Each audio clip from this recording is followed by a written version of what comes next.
Hello friends, मैं हूं स्नेहिल और आप देख रहे हैं स्नेहिल 360। अभी मैं अपने फार्म के अंदर हूं जहां पे हमारे बटेर के बच्चे की ब्रूडिंग चल रही है। हमारा यह बच्चा लगभग 12 दिन का हो चुका है और काफ़ी अच्छे से हमने इसकी ब्रूडिंग की है। चलिए मैं आपको दिखाता हूं इस बच्चे की ब्रूडिंग हम कैसे कर रहे हैं। ये बच्चा हमारा अभी 12 दिन का हो चुका है जिसकी हम ब्रूडिंग कर रहे हैं। इसकी ब्रूडिंग अभी काफ़ी अच्छी चल रही है। शुरुआत के दूसरे दिन में हमको एक दिक्कत देखने को मिली थी क्योंकि हमारे यहाँ लगभग 4 घंटे के लिए लाइट नहीं थी, तो उसके कारण थोड़ी सी दिक्कत हुई और जिसके कारण हमें शुरुआत के 2 दिनों में 20 से 22 मोर्टेलिटी भी देखने को मिली।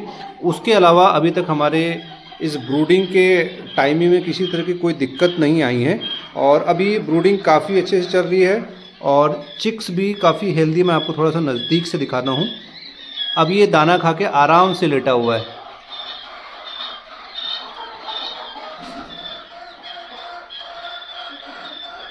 और हम इसका धीरे धीरे टेम्परेचर भी कम कर रहे हैं। जितनी ज़रूरत एक 12 दिन के चिक्स को होनी चाहिए टेम्परेचर की, उतनी ही ले रही, क्योंकि इनके बाल लगभग आ चुके हैं इनके शरीर पे। तो अब हमारा जो ब्रूडिंग का जो समय होता है परेशानी वाला, वो निकल चुका है, क्योंकि उसका पहला हफ्ता ही ब्रूडिंग का जो कठिन होता है ब्रूडिंग करने के लिए। और इधर अब आप आगे देखेंगे तो हमारा सोनाली का बर्ड रखा हुआ, पेरेंट बर्ड, जो अभी अंडे दे रहा है और इसके अंडे हम मार्केट में सेल कर रहे हैं।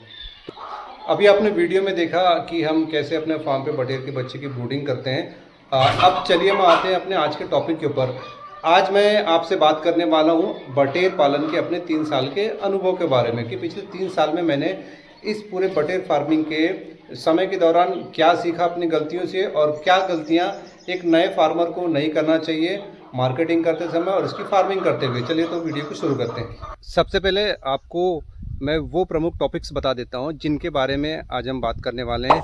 पहला हमारा रहेगा मार्केटिंग, दूसरा हमारा रहेगा इन्वेस्टमेंट, तीसरा रहेगी बीमारियाँ और चौथा और अंतिम पॉइंट रहेगा हमारा सेलिंग।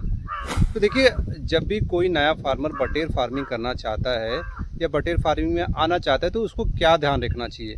तो मैंने पहला आपको बताया मार्केटिंग।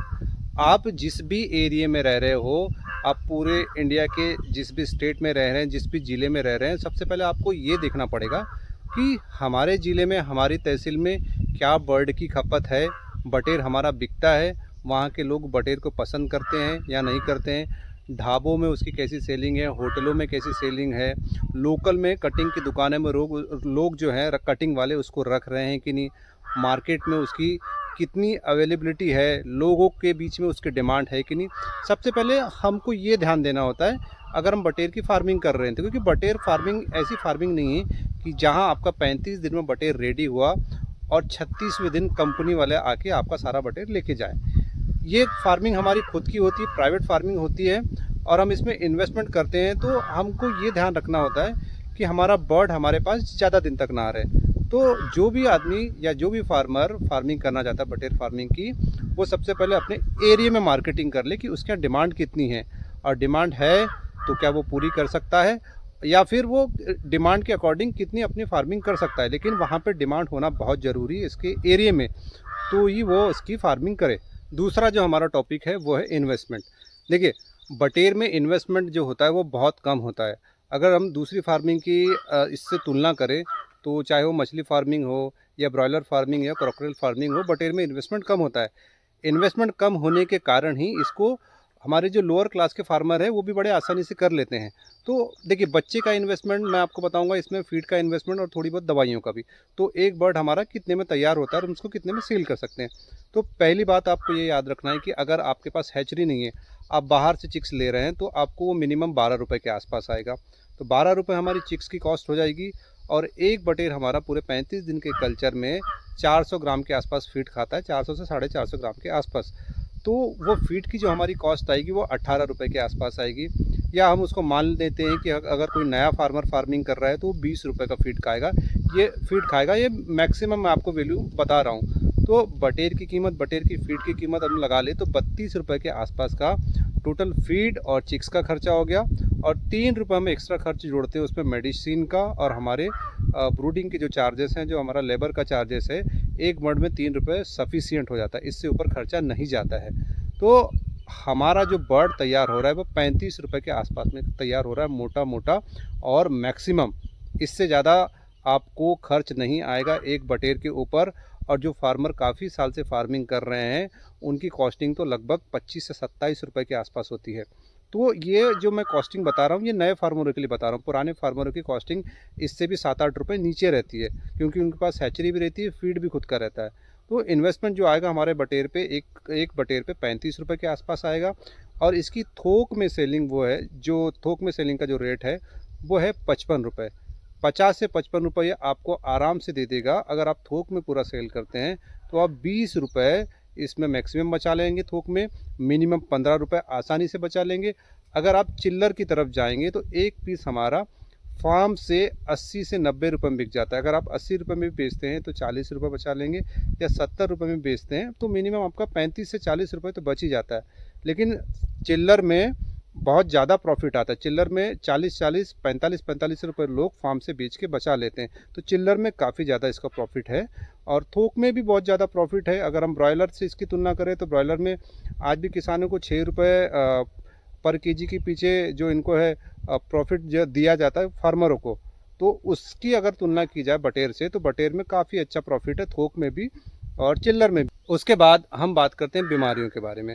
बटेर फार्मिंग में बीमारियां नहीं के बराबर होती है, लेकिन अगर आप ब्रूडिंग उसकी ठीक से नहीं करेंगे तो बीमारियां इतनी आ जाएगी कि आपको नुकसान भी उठाना पड़ सकता है। ब्रूडिंग के समय आपको ये ध्यान रखना है कि आपको उसको टेम्परेचर को मेंटेन करके रखना है। शुरुआत के पहले दिन 35 डिग्री मिनिमम टेम्परेचर आपको देना ही देना है। आप 35 नहीं दे रहे हैं तो 33 से 34 तो देना ही है। 34 तो आपको कैसे भी करके देना है। शुरुआत के 2 दिन में अगर ये टेम्परेचर आप मेंटेन कर लेंगे तो आपके बच्चे को कुछ नहीं होगा। तीसरे दिन जैसे ही आएगा, तीसरे से चौथे दिन आपको 32 डिग्री ले आना है। आपको बढ़ते दिन के हिसाब से उसको टेम्परेचर को एडजस्ट करते जाना है। और इस दौरान अगर आप अपने बच्चे की ब्रूडिंग बहुत अच्छी कर लेते हैं तो आपको बीमारी से सामना नहीं करना पड़ेगा, आपके बटेर की ब्रूडिंग बहुत अच्छे से हो जाएगी। और जो भी फार्मर ब्रूडिंग को बहुत अच्छे से करते हैं उनको यही फ़ायदा होता है कि वो अधिकतम चिक्स अपने पास बचा लेते हैं, और मेडिसिन का भी खर्चा वो बचा लेते हैं। शुरुआत में ही जो मेडिसिन हमको लगती है, एंटीबायोटिक्स लगती है, मल्टीविटामिन लगता है, और एंटीबायोटिक्स भी ब्रूडिंग के बाद हम देना बंद कर देते हैं। और मल्टीविटामिन हमारे पूरे थ्रू आउट कल्चर चलती रहती है। सबसे मेन पार्ट जो होता है बटेर फार्मिंग में वो होता है ब्रूडिंग का। तो जो भी नया फार्मर बटेर की फार्मिंग करना चाह रहा है उसको ब्रूडिंग सीखना बहुत ज़रूरी है बटेर की, कि वो बच्चे को शुरुआत के 1 हफ्ता कैसे ठीक से रख सके और उसकी जो तापमान वाली जो ज़रूरत होती है उसको कैसा पूरा कर सके। उसके लिए ही बस आपको खुद को तैयार करना है ब्रूडिंग के लिए। बात करते हैं सेलिंग की। जब हमारा बटेर रेडी हो जाए तो उसको हम कैसे बेचें मार्केट में। फार्मर को एक बात जो हमेशा याद में रखनी है कि अपने बटेर को कभी उधार नहीं देना है। खास करके जो कटिंग दुकानें में जो लोग बैठते हैं और जो थोक में आपसे माल लेके जाते हैं उनको उधार नहीं देना है। आपको उधार ऐसे लोगों को देना है जो आपके ट्रस्टवर्दी हैं, जिन पे आप विश्वास कर सकते हैं। वरना अगर आपके पास कोई भी नया बंदा आता है बटेर लेने वाला तो आप उसको उधार ना दें, क्योंकि पोल्ट्री फार्मिंग के बिजनेस में आप अगर किसी को उधार देते हैं तो आपका उधार वापस लेना बहुत ही मुश्किल भरा काम है। और कई बार तो ये पैसे आप समझिए कि डूब ही जाएंगे, और आपके एक लॉट का भी अगर आपका पैसा डूबा तो पूरा आपका साल भर का नुकसान हो जाएगा। और उसके बाद आप ये बोलेंगे कि भाई बटेर फार्मिंग बहुत ख़राब है, इसको नहीं करना चाहिए, इसको छोड़ देना चाहिए। तो मेन पार्ट यही होता है कि जब आपका प्रोडक्शन पूरा रेडी हो गया, बटेर आपका बड़ा हो गया, जब आप उसको बेचने जाएँ मार्केट में तो उधार ना दें। उधार ऐसे ही लोगों को दे जो आपके जान पहचान वाले हों, जिनसे आप पैसा वापस ले सकते हैं। बटेर की फार्मिंग कब करना चाहिए? देखिए, बटेर की फार्मिंग करने के लिए आप पूरे साल भर कर सकते हैं अगर आपके पास मार्केट है तो। अगर मार्केट में आप सप्लाई पूरे साल भर देंगे तो ये आपको पूरे साल भर पैसा देगा।